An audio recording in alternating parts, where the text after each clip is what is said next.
Welcome, everybody, to the Table Rush Talk Show. Today, I would like to introduce to you Mara Cairo, who is a trailblazer in the world of artificial intelligence and machine learning, currently serving as the product owner of advanced technology at Amii, and that's AMII, the Alberta Machine Intelligence Institute. Mara leads a highly skilled technical team dedicated to empowering industries with internal machine learning capabilities.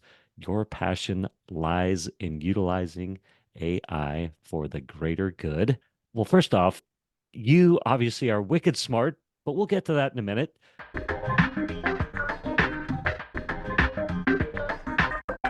Welcome, Mara, to the Table Rush Talk Show. Thanks for having me. Looking forward to the discussion.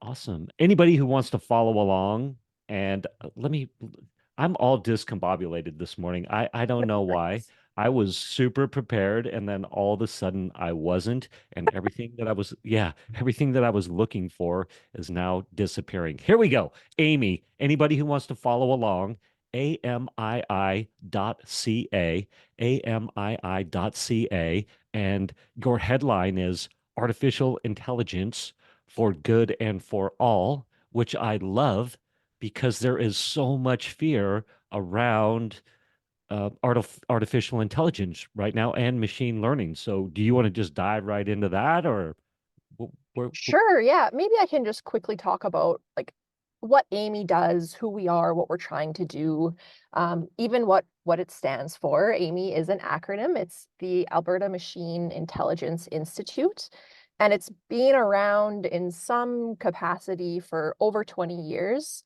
Uh, Essentially, it was founded by three of our researchers at the University of Alberta over 20 years ago who were and still continue to be trailblazers in this space. And I think that they saw something really special was happening at the University of Alberta in the field of artificial intelligence before anyone was really talking about it.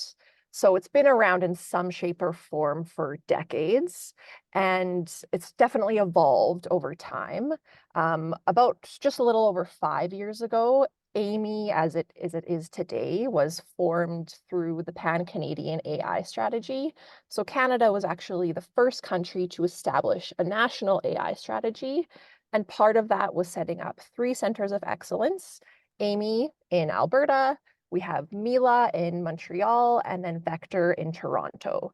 And really, it's a national strategy to make sure that companies and industry in Canada have access to the technology, but also that we're able to continue to fund the fundamental research that's happening at some of our universities to ensure that we're basically translating that really deep technical knowledge into useful industry applications.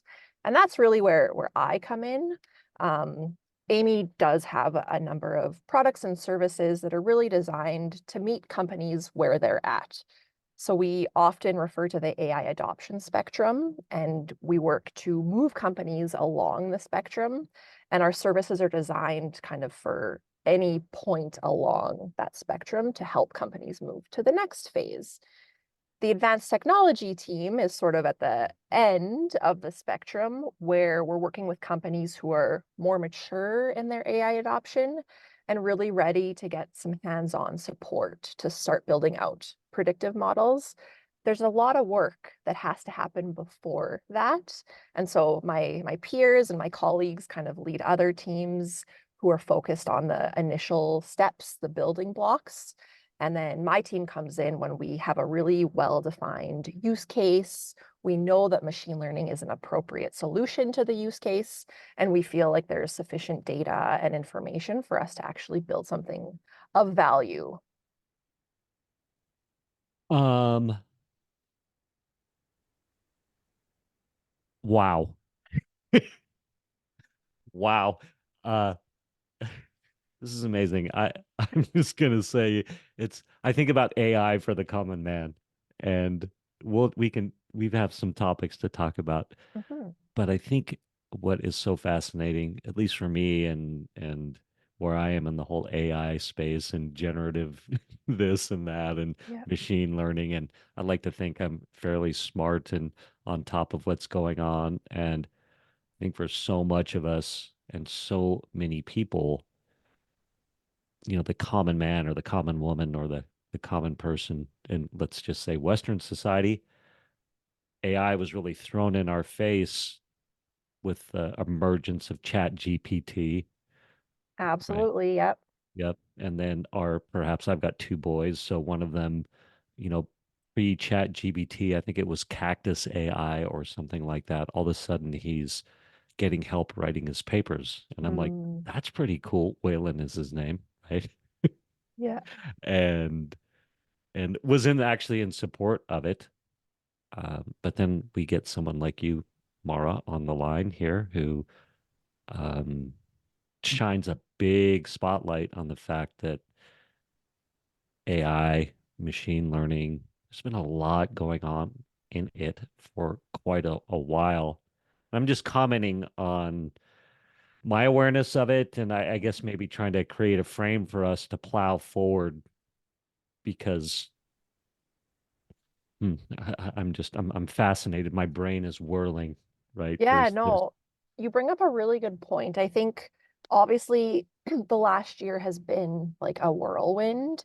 And for us, it's like finally everyone's paying attention. Like I think we've been doing this for many, many years and like I said, decades.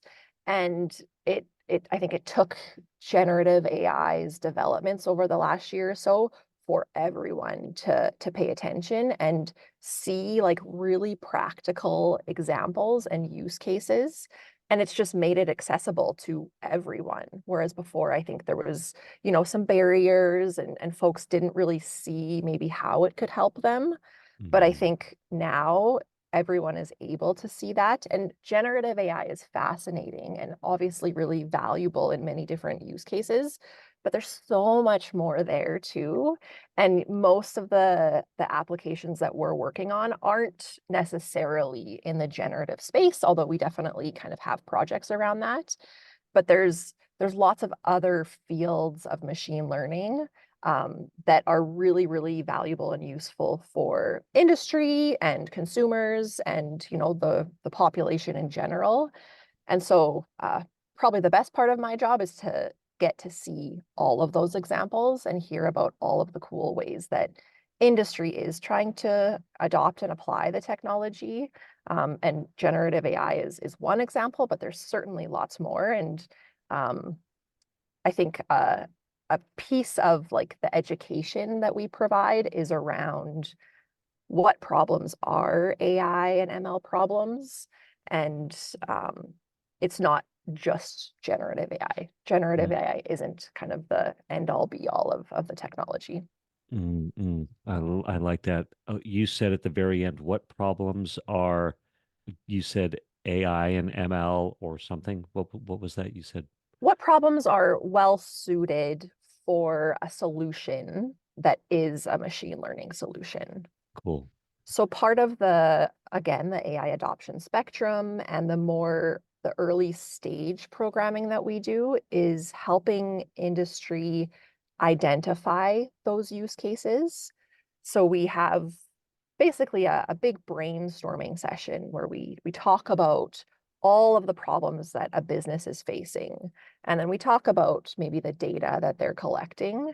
And together we sort of teach them how to think through their business problems in a way that machine learning can be the solution. So we don't want to start with machine learning and then work back to the problem. Yeah. That can sometimes be a bit of a barrier and a challenge for us. We don't want to use the technology just for the sake of using it. We really need to make sure there's a viable business problem. That solution lies in a machine learning application. So for us, it's really, thinking deeply about the business problem first and making sure that we're picking the problem that can be solved with machine learning. But that's not always the case. There are some problems out there that the solution lies more in like a traditional rule-based deployment, and that's perfectly fine. You know, there's different solutions to all different problems. But one of the first things we work with our industry partners is that identification of business problems and kind of just scoping them out a little bit more so that we're confident that there is a solution in machine learning. And then we kind of, again, move through the adoption spectrum and get them to the point where we're building out that solution for them. Mm. You know what I love about how you talk about AI, Mara, Mm. is it's I don't know if pragmatic is the right word, but there's such a calm reality to how you talk about it because there's so much hype around it, and I think you do a good job of I don't want to say leveling it down, but it's like let's just take a big breath Yeah, and then how let's look at your business problem. And then is machine learning, is AI, is the tiny bit of generative AI, right? That little piece, can that help? yeah, So I love that. I think the way you talk about it, mm, it's very hopeful for me. I'm like, oh, it's not here to take over the world necessarily. right. Yeah, Um, or I think perhaps you're a good bridge between, the tech and the common man. So I love that. But amii.ca, again, everybody can go there and follow along with us. Artificial intelligence for good and for all. So is Amii, amii.ca. What is it? The Alberta Machine Intelligence. What's the last word? institute. Institute. Is this more nonprofity, or are you guys profity, or what's going on? Yeah, we are a nonprofit, so we receive funding from the federal and the provincial governments for kind of different operational buckets and on the fundamental research side. So we are funding the research that is continuing to go on at mostly the University of Alberta, but we have a few different Amii fellows kind of across the country. So our funding is really meant to drive that fundamental research to make sure that the professors and the researchers and our fellows are continuing to drive the technology forward. And then we're also supported to help industry adopt the technology and apply it to their problems. Cool. And this is throughout California, throughout the United States, throughout the world? Or are So we you work with companies all over the world. Yeah. okay? Cool. Anybody listening and that goes, oh, wow, I have a new perspective, or I would like to. Mara stripped out a lot of the fear that I had about AI, machine learning, things like that. And yeah, I'd like to look at it from a business case scenario. How are people getting a hold of you, or if they're interested, or just let's dive into that really quick. So if anybody goes, oh yeah, this is awesome. Like I definitely would like to start a conversation with Amii. Yeah, for sure. We have lots of interest coming from the public, and we're always happy to talk to anyone who wants to talk to us. So on our website, amii.ca, there is definitely a way to get a hold of us. There's an intake form. So, you know, you just send a request and one of our key account managers will be in touch to set up an initial call. And I think we really understand that this adoption of technology, it does take time. You know, it's not necessarily a sprint. There's lots of different pieces.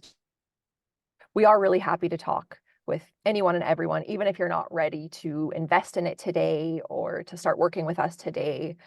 We want to educate the public and industry specifically. So we're always open to having conversations. We also have our annual conference, Upper Bound, which is in May. And you can find out more information about that if you go to upperbound.ai. And that's a really great conference that, again, is sort of merging both the academic side and then the business side of AI. So it brings those two groups together in Edmonton, Alberta, Canada for 4 days. And it's really designed to meet the interests of those two different groups. And it's really cool to see them kind of mix and mingle together because oftentimes the business folks attending are looking to hire the technical researchers. So it's our way of kind of bringing those two communities together and forming long-term partnerships and relationships between them, because you really do need both players to be successful. Cool. So this upperbound.ai conference, has this been going on for a little bit? This is our third time this coming May, so we're really excited. And so 500 people show, 500 people show, 2000 have registered, or do we have an arc going on here, or I what? believe so. I don't know the official numbers, but I think this year we're expecting about 5,000 people. Amazing. Yeah, Wow. Expecting 5,000 people. So what a great opportunity for anybody listening if they want to learn more. totally. A, network. B, whether you're on the educational side, or would you say, well, there's the business side and then there's the what's that other side? The research side. Research side. There we Yeah. go. Thank you. What a fun thing to go do. What are the dates on that again? So it is, it's just after the long weekend in May. Hold on, let me pull it up. I don't know off the top of my head. Yeah. And It's is there May 21st to 24th. cool? That sounds like a rip roaring good time. I'm gonna check it out and look at my calendar. Maybe I'll take a little road trip to up there to You should. Alberta. We would love Yeah. to have you. It's a better time of the year to visit. Usually our Mm. springs and our summers are pretty beautiful, so we won't make you come in the winter. Because you are pulling me away from coastal California, by the way. I That's so. know. It's a tough sell for sure. Okay, so is there a perfect profile that is expressing interest in talking to Amii? Oh, that's a really good question. Um, it's funny because like we work with companies from a size of one, like it's one person, they want to try this idea out to large multinationals. So it's not so much the industry that they come from or the size of the company. It's really sort of the importance that they've put on the technology. And if machine learning is a key component to their product, um, that those are the companies that have the most success working with us because they're invested. They know that this is sort of their competitive advantage. They know that they need to invest in this technology to build a successful product. And so they're willing to collaborate with us. Our work is very collaborative by nature. Our clients sort of always will be that domain expert because when you are working with different industries, we can't be the experts of all the domains. So we sort of lean on our industry partners to bring that expertise to the table. And then we're the machine learning experts. So we're building the models, we're running through the experiments, but ultimately we're showing our results to our partners and they're validating if it makes sense for their use case, right? So our work is really collaborative in nature. And so the most successful projects are with partners who recognize that and are willing to invest a little bit of time in this process. Because, like I said, it's not necessarily something that happens overnight or even something that is ever maybe done or finished. Machine learning will likely evolve within a product, within a business. So, once you adopt it, I think it's important that companies realize the different kind of skills that they'll need to continue to maintain it going forward. And we're all about helping them build their internal capacity.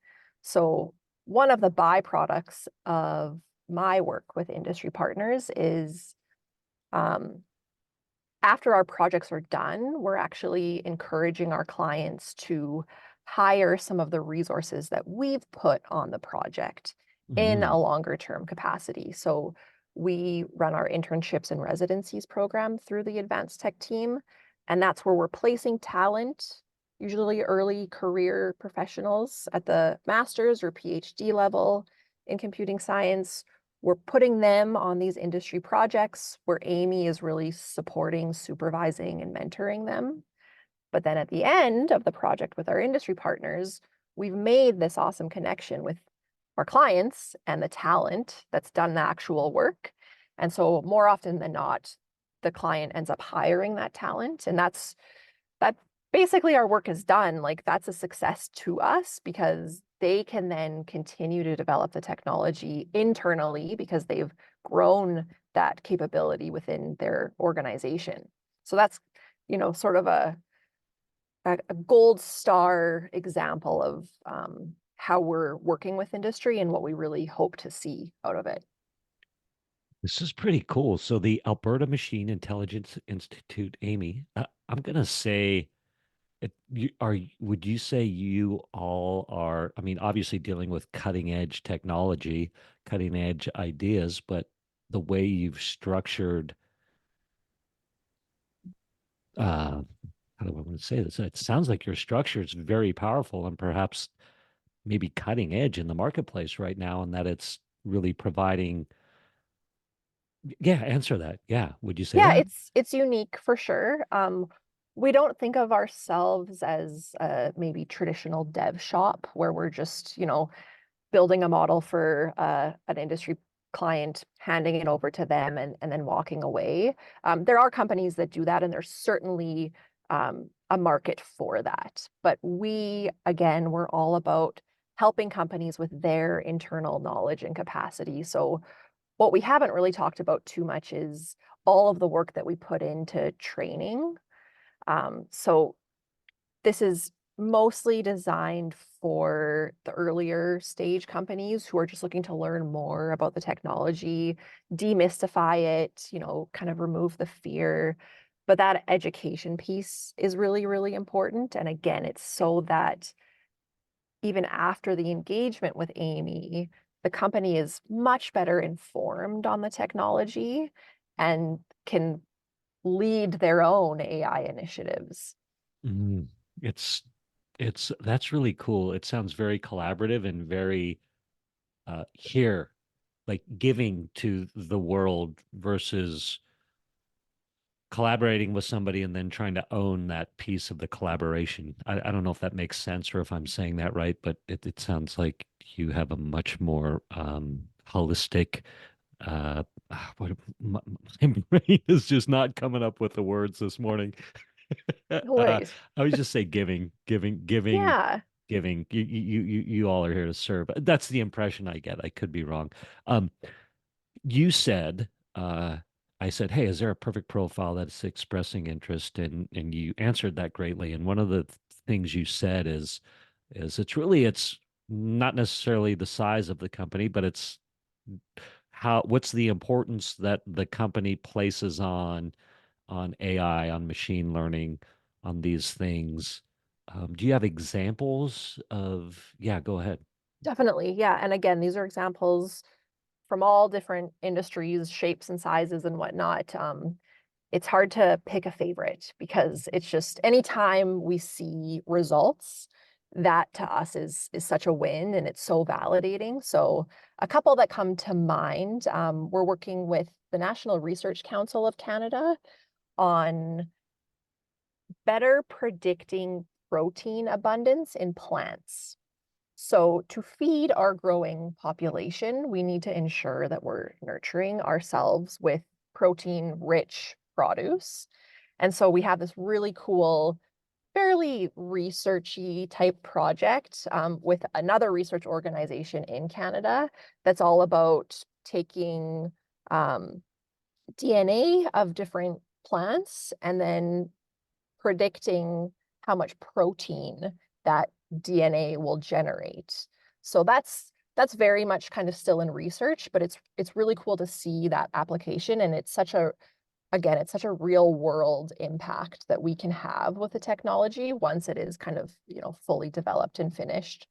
We're working with another company on water treatment. So that project is really around optimizing efficiency of a water treatment plant. So making sure that we're making the right decisions, that the process is robust and is kind of working at an optimal level.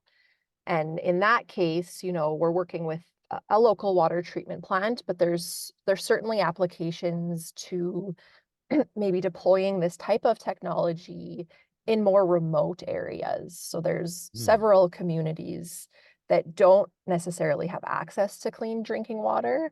And if we can automate that and set up a process that AI and machine learning can sort of run, then we might be able to give lots of communities clean drinking water without the usual costs that come with setting up those water treatment plants. We also do lots of work in the supply chain. So supply chain is really interesting. It's very much kind of like a perfect machine learning problem because oftentimes there's lots of historical data and there's lots of forecasting that they want. And so machine learning is a great forecasting tool to say, based off of your order history, this is what you can expect to see coming in over the next week, month, year, and maybe this is how you kind of optimize your processes to make sure that you're better prepared to fulfill these orders. And then finally, we did another really cool project with a research group at the University of Alberta around predicting wildfire. So we've Mm. had many summers, and I think you can probably relate lately where there's been some really severe wildfires for months and months at a time, and it's displaced people and homes. And so what we're trying to do with that project is, again, take a look at 40 years of historical weather data and see if we can predict when this severe fire weather might be coming in the future. So just a couple of examples. Love it.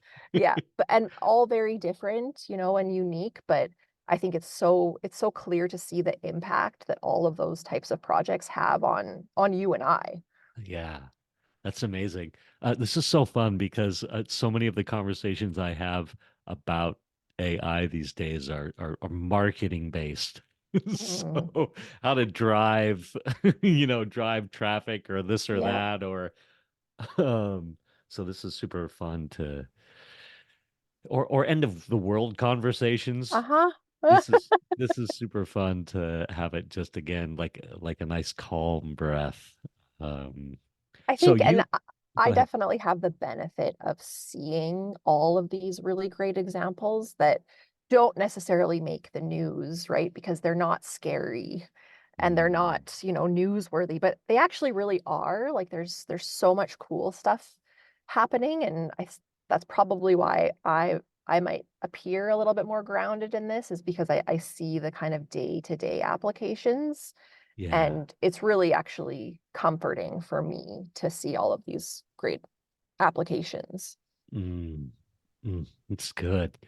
You're giving me so much hope right now. So when we started out talking, I talked about, hey, for most of us, it was this explosion of chat GPT and generative AI. So quote Mhm. unquote, quote, generative AI, unquote. And that's what most of us are being confronted with or interacting with. Most of us just on the common man, chat GPT. Maybe we've got kids and they're helping write their papers for Mhm. school Yeah. or whatever. But you said, hey, there is so much more there, and what you work on is not necessarily the generative AI. So let's dive into that a little bit. You kind of gave us some examples, but maybe dive into that a little bit. Like what else is there? So there's different, I guess, buckets or thieves of machine learning. So generally, and Amy's definition of machine learning is basically you're taking historical data to make predictions about unseen data in the future. So the Mm, examples that I provided, I think, like there's always what made them such great projects is there was that historical data for us to kind of make predictions for the future. So we do like projects in computer vision. So, given these images, let's like detect the number of items in this image, right? We do lots of that kind of thing. Um, in that like supply chain example, again, it's just this is our order history. Let's forecast into the future. Like, how good can we get at forecasting the demand over time? And again, like the wildfire prediction, just based off of this historical weather data, what can we predict about the future? So, in that case, they're not generative AI because we're not using kind of pre-built, pre-trained models. We're training our own models on the data that we have, like the wildfire data or the supply chain data. Generative AI is more so models that have been pre-trained on tons of information, images, documents, and then we're able to interact with it just through more of like a prompt basis. Mm, But and again, we do work with those types of projects, but we also work where we're not using those pre-trained models. We're mm, training the model based off of the historical data that we do have. mm. Yeah, I think I'm always looking at things from such a marketing standpoint. Yeah. And so this is cool to uh yeah, get a new lens, a new viewpoint. And um did you cover all the buckets, or you want to break them down a little bit more, or we can move past that because you're like, hey, there's some buckets. I don't know. How do you think we're doing? I think if you wanted to talk a little bit about like addressing the fears, I know you kind of started with that. So I can talk a little bit about that. Yeah, I was gonna yeah, I'd Okay. love that. I was actually gonna gonna set it up more dramatically, but I love it. Let's dive into the fears a little bit. Okay. I was gonna maybe talk about the end of the world or something like that, but go Right. ahead. Of Go ahead. course. I think, again, over the last year or so, there's been a lot more fear around these tools because of some of the content that we see can be generated through um, everyday users like you and I. And I think what I always, not my rebuttal, but my response to the fears is that there's always been this fear around new technology. This isn't something new that humanity is experiencing. But certainly there's been a fear, especially around technology that changes how work is done. So there's lots of examples in history that we can point to. Two of my favorites are, the calculator and computer used to be job titles. And I think what we can learn from that is that humans are adaptable and we've adapted to technology in the past. And I think we will still continue to have to do that. So we can't change our approach to being adaptable to the technology because I don't really think that it's going anywhere. And I think that we want to continue to innovate, to create tools that make us all better and maybe change the way that we work. Can I say something quick to that? I think the idea of legislating out AI progressing is impossible because there's so many rogue or black hat or people who are like legislate away. We're going to do what we want to do, and we have the resources, time, effort, uh, uh, uh, uh, intuition, inspiration to plow forward. So, I mean, does that make sense a little bit? I It think. does, and it's a completely valid perspective. But I do think that again, there are industries and technology that are legislated, and there's bad actors all the time. But as long as I think that the general population is informed and educated, and we really promote AI literacy, especially now, so that we can detect when there are misusers of the technology. I think that becomes really important. But again, this isn't the first time that something has to be legislated. I think it's definitely a step in the right direction, but there are always going to be those bad actors, and I think that's when it becomes really important for, again, you and I to be able to detect when this technology is being used and when it's being used inappropriately. Absolutely. I think there should be guardrails, legislated guardrails. It's clear, copywriting stuff. There's all kinds of these very rich questions flying around. So I'm not trying to poo-poo any of that or say it just needs to be a free for all. I'm Yeah. saying the idea of it's like, oh, there's a thing called the car. Let's stop the car because it's going to change the way the world does business. Well, people are going to be like, well, no, we're still figuring out the car, Yeah. And right? it's Or probably improved business a lot, right? Ab absolutely. And I think a lot of the conversations I have are again around marketing or the creative side of things, Yeah. which a more traditional when we're thinking of creativity. And it's people go, well, you shouldn't be able to just write a book like that according to Game of Thrones. And it's like, well, I'm not sure if it's doing it any different than we have in the past. It's just accelerating the process. Because if I had an idea for a book and I wanted to write it in Game of Thrones style, pre AI or pre generative AI, Chat GPT, and all these tools, I could do that. I might have to do a lot of research. It would take me a lot of time.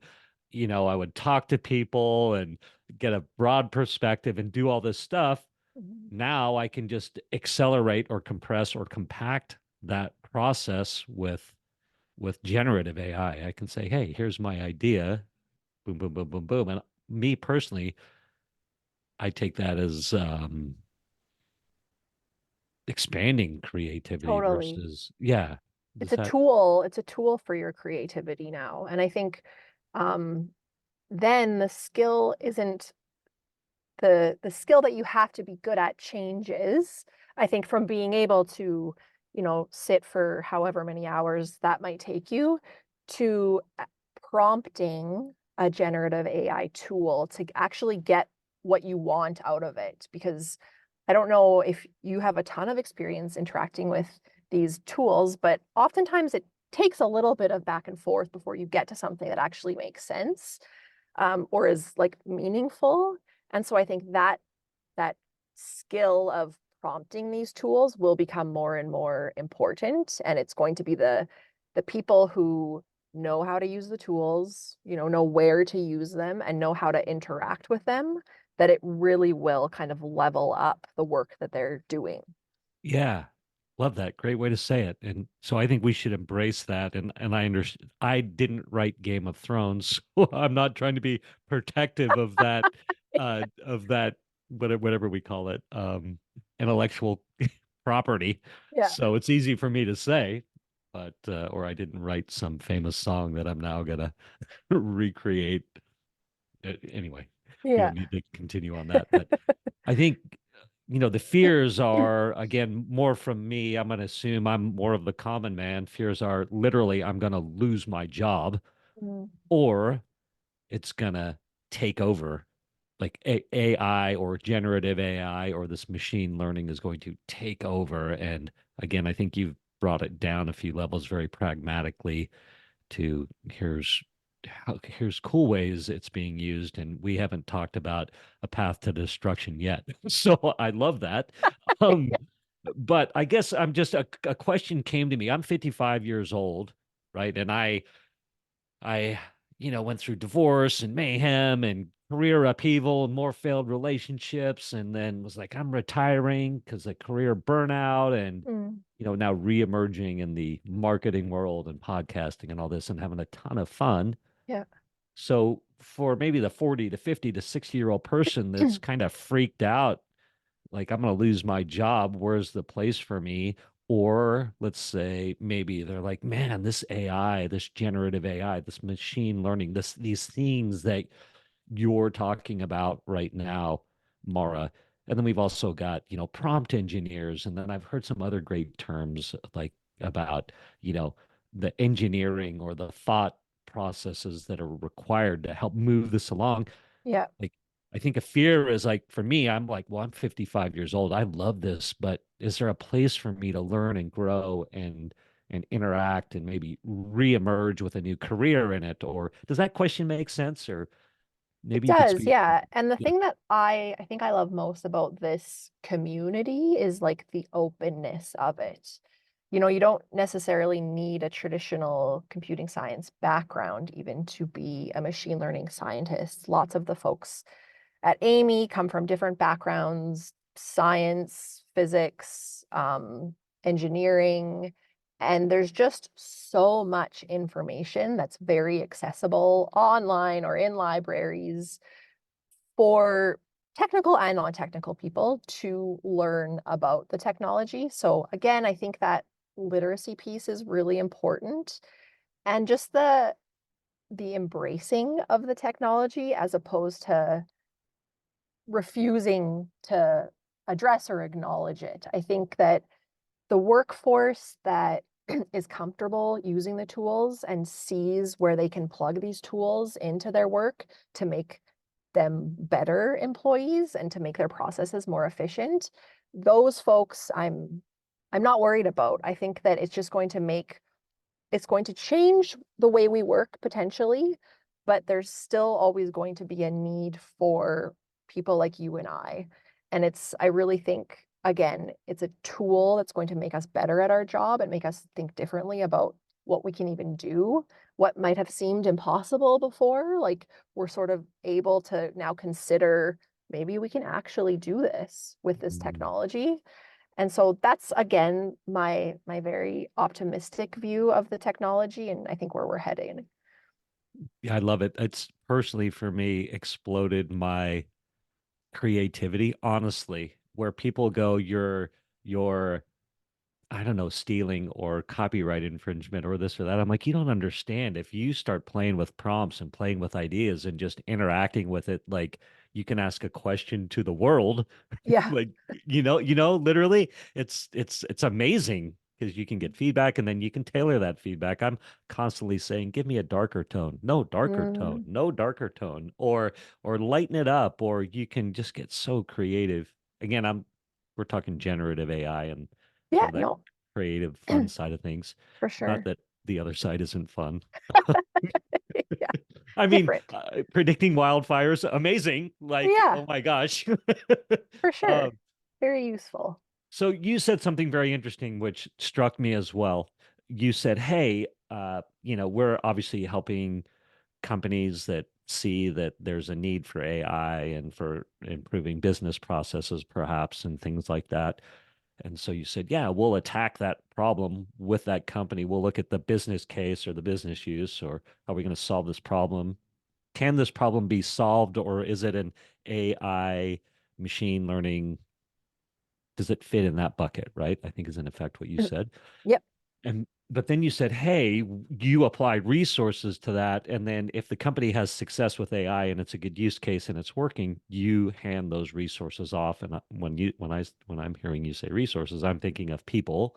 for sure. And Yeah. so cool. So I'm like, well, that's freaking amazing. Like, so if someone's like, well, I want to be a resource and I want to grow my AI knowledge and get in the space and I want to play on the Amy side or Yeah. be does that question make sense? Yeah. Like how to do it? Yeah, yeah, or Yeah. like yeah, because I mean you need people to Oh, totally. It yes. really it all comes down to the talent at the end of the day, um, and placing the right talent on the right projects. And I play a little bit of a matchmaker to make sure we're finding the right person with the right experience to tackle this specific problem. One thing we didn't talk about, another product that we have at Amii is talent. So it's a team that's really dedicated to just developing and nurturing this talent while they're still studying and creating opportunities for them in kind of more bite-sized ways so that they can start getting their feet wet in the industry. So we actually create opportunities for them when we're working with clients. We'll say, hey, this is an interesting piece of work that we think we call them Willow, work integrated learning opportunities. let's bring a student in to work for 10 hours a week on this business use case with us to help us wherever we need help with. So it's sort of, even while they're still studying, it's a way for them to start seeing the industry side of the research that they're doing, and for them to really prepare for the workforce. So there's a whole other team that's focused on building and nurturing and training that talent. And a lot of it is more the softer side of the work, because these folks are highly educated in the field of machine learning. So we want to make sure that they're sort of primed for um, the non-technical skills that you also need to be, a successful employee and whatnot. But kind of back to my original point about the openness of this community and how there's resources for anyone to learn technical or non-technical skills. You don't necessarily have to come from that traditional background, I think. I do a lot of hiring and a lot of recruitment, and even if it's someone who's just done a bunch of side projects with some publicly available data sets and they've just kind of created the project and solution. To me, it's that hands-on experience that's really, really important. And certainly there's lots of kind of foundational knowledge that goes along with being a great resource. Mm. But I think with the resources available to all of us now with the internet and like online learning courses, it makes it a lot more accessible for anyone to start playing around with it and developing their own expertise. Cool. So your student, is this somebody that's in the PhD machine learning program at University of Alberta, or is it right? Because you've mentioned the student person a few times, and Yeah, so is it this PhD candidate, or are you going? You're also looking at marketing professionals that we can bring in to play with it through the AI lens or machine learning lens, or does that question make sense? yeah, so it is mostly like our talent programming is mostly focused currently on the master's and PhD level in the computing science department. So it is the technical folks, but we're definitely starting to think about the other skills that are needed because, something we didn't really get to dive into is all of the other skills that are needed to build a successful machine learning pipeline, a machine learning project, a company. At Amii, there's about 80 of us, and we're not all machine learning scientists. It really does take a village to sort of support these projects. And, I mentioned domain experts. So people that don't even understand the technology, but understand the domain really, really well and can translate that to us. And then we can take those insights and start building the model with their domain expertise built in. But that's just one example. But I think just to say that there's lots of other really valuable and needed skill sets for this field. Mm, Again, anybody listening, everybody listening and or watching, amii.ca, Amy, which stands for, where do I have it written down? I lost it, the Alberta Machine Intelligence Institute. Um, Google recently has been buying 600,000 chips or something like that for their open source Gemini project or whatever it is. If I'm saying that right, that's a lot of computing power. Yeah. Um, Talk to me about that. What's your guys' computing power too? Are you guys battling with Google for chips or what's happening? Talk to me about that's fun fodder, fun news, I think. Yeah, yeah, totally. So Amii does have on-prem servers. So we have our compute is all securely kind of stored physically where our office is in Edmonton, but we are fairly agnostic when it comes to the architecture and the tools that we need. So we really want to use whatever our clients are using. That's what we'll adopt for their specific projects. So we don't really favor one service provider over another. we want to make it as easy for our clients as possible. We'll give suggestions if they're kind of starting from scratch. And sometimes we're not using our compute, we're using our client's compute. It's really like a case by case basis, but it's a really flexible approach because, again, we want to make it as accessible as we can. So it's just kind of a conversation that we have when we're starting projects out in terms of what makes the most sense for this specific project. Yeah. Let's shift a little bit to have you ever read Naval Harari? He No. wrote, oh, cool. Yeah, you should read him. He's amazing. He wrote a book called Sapiens. This was early, like 2010-ish or something like that. But it's really cool perspective on the arc of the human society. It's really amazing. And but then he followed it up with a book called Homo Deus, 2018-ish. He goes heavy into machine learning, AI, stuff like Mm, this. Um, but predicts almost a bunch of what we're seeing now, but he tends to be a bit more fatalist.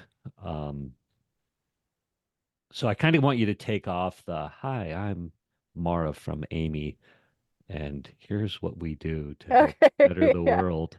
Um, but go read Naval Harari. You might like it. It's super Okay. fun. Yeah. No, it sounds interesting. And the Homo Deus, and he's getting a lot of airplay right now with his sort of like doom is coming. Thank you, AI, you know. Yeah. Um, but what do you think when you hear Google bought 500,000 chips to create this massive computing power? I mean, what's your brain? Where does your brain go? I think maybe one thing that we no one really knew when these tools started to be developed and we started using them is the amount of compute needed. And so it makes it really hard for smaller companies to compete. Hmm. And I think also it's a question of like how much energy we're consuming to use these tools. That's another consideration, because there is a very physical aspect to machine learning and running these algorithms and making these predictions.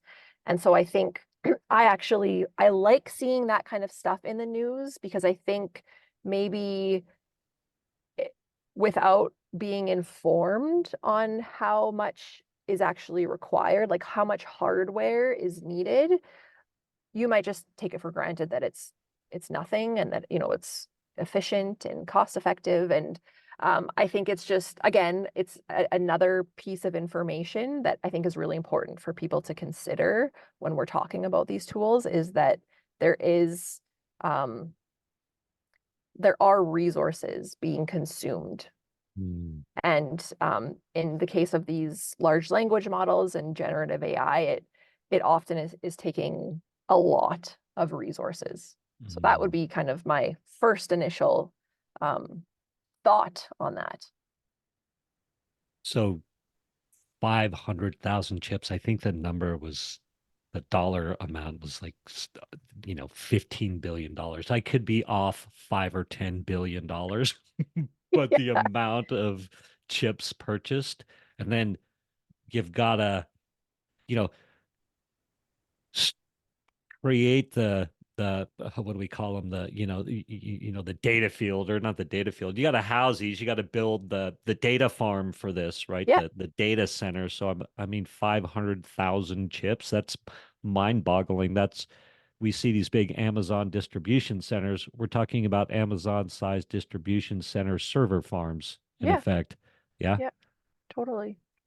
And then I had this thought at one time, and maybe you'll indulge me for a second, and I appreciate you going this direction, but I think about the battle for resources, and I think about the Western culture's obsession with growth, right? Mm, It's like growth, growth, growth, and we're addicted to growth, and ultimately that will do physical damage to the world as we live in it, right? Would you agree as a baseline? Yes. For sure, yeah. And I think that just it brings up another interesting topic around the sustainability of the technology too, right? Yeah. And so I had this thought at one point. I was like, oh, you know what's kind of cool about information products and services and things like that, and things delivered via AI or AI like products or Hmm. machine learning products or information products, right? I'm in marketing space, so there's lots of information products. There's lots of coaching going on. There's lots of like what are perceived as non uh, resource using, right? Like I don't need to make a book anymore. You can find it online. I don't need Right. to write all these things. And so I was very excited for a while. I was like, oh, perhaps that would be a way to be able to sustain growth without tapping on resources or the limited resource pool that the world has. But then someone started saying the energy required to drive all this is mind-boggling. Yeah, or Yeah, it is. I'm not an expert on this area, but I think definitely it's again another consideration that we need to make when we're thinking about the repercussions of adopting and using the technology. And again, like not all ML models have the same sort of compute requirements, but it's the generative AI tools that are um, very hungry for compute. oh, I love the way you say it, compute. I'm learning all these great new terms.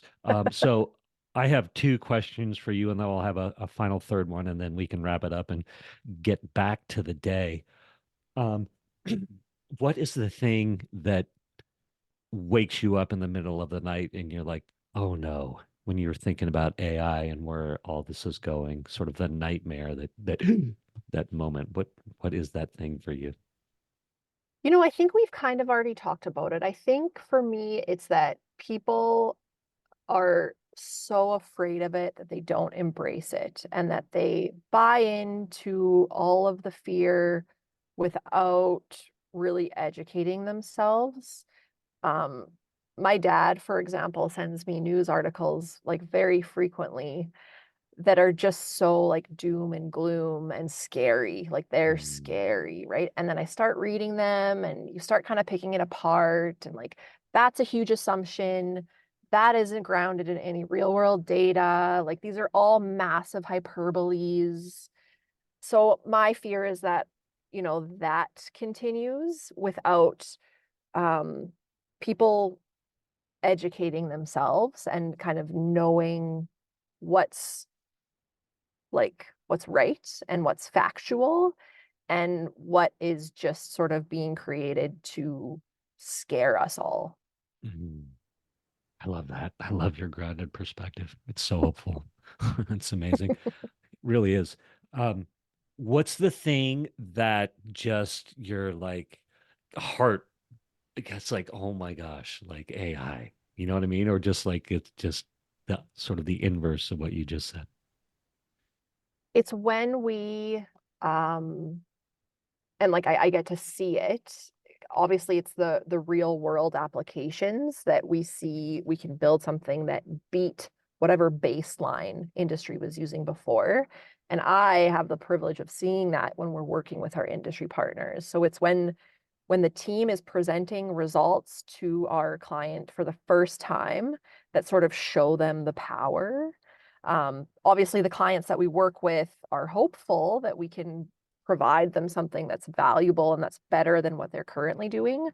But that moment where we're actually able to do that and fully convince them that this technology is really powerful, that's what I wake up for, I guess. So it doesn't wake me up, it's what I wake up for. Just to, I guess, informing um, industry on the power and the capabilities of the technology. Mm. Amazing. Amazing. Again, everybody, amii.ca, Amy, and that is the Alberta Machine Intelligence Institute. So everybody needs to go there, check it out. Um, This has been a super fun conversation. Last thing I'll ask you is inevitably we'll stop. We'll hit stop and you'll go, oh, I wanted to say, or I wished I'd have said, or Yeah. anything flowing through for that. I don't think so. I think the only thing you've already mentioned it, if people are interested in learning more, check out our website. If you're interested in attending a really fun AI conference in May, you can check that out. But no, I think we covered everything. So if I decide to go to, where is it? The Upper Bound? Upper Bound, yes, the Upper Bound AI conference, upperbound.ai is where everyone can check it out. But go to the Upper Bound conference. 5,000 people registered, May 21st to the 24th in lovely Alberta, Canada. Yes. Yes. If I go up there or any of my listeners go up there, can we meet you in person? Can we Of literally? course. Yes, absolutely. You can always reach out to me via email, mara.cairo@amii.ca. We also have an app to go along with the conference that makes it pretty easy to find people and send them messages.